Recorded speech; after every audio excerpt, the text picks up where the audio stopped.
Syaratkan juga pentingnya seseorang itu untuk menuntut ilmu. Menuntut ilmu dalam perkara agamanya. Menuntut ilmu dalam perkara agamanya.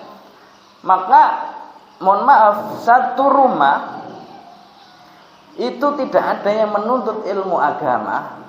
Ini adalah aib dan celaan pada rumah tersebut. Celaan dan aib pada rumah tersebut. Kenapa? Karena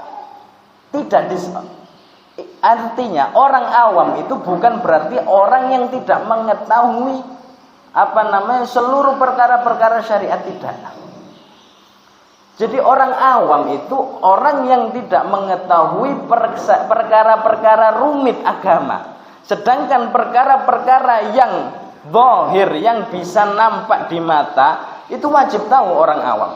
Ketika orang awam tidak tahu perkara-perkara yang zahir dalam masalah agama, perkara-perkara yang nampak dalam masalah agama, maka orang itu tercela.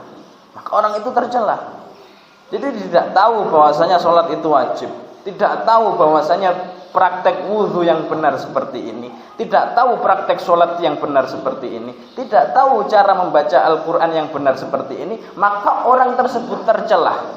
Walaupun dia awam. Kenapa? Karena yang disebut dengan orang awam itu orang yang tidak mengetahui permasalahan rumit yang berkaitan tentang dalil. Adapun orang yang seperti ini artinya dia telah meninggalkan kewajiban dia sebagai seorang muslim yang wajib menuntut ilmu agama. Maka ini penting disampaikan, tidak disebut orang awam itu hanya karena orang tersebut tidak mengetahui satupun masalah agama, tidak. Akan tetapi orang awam itu orang yang tidak mengetahui dalil-dalil, orang yang tidak mengetahui permasalahan-permasalahan rumit dalam ilmu agama. Adapun permasalahan sholat, mengaji, zakat dan seterusnya, ini orang awam pun wajib tahu. Dan ketika tidak tahu, maka dia tercela. Dan Allah mencela dia. Allah mencela orang tersebut. Dalam ayat yang lain itu banyak disebutkan. Fa innaha la ta'mal absar walakin ta'mal qulubul lati fis sudur.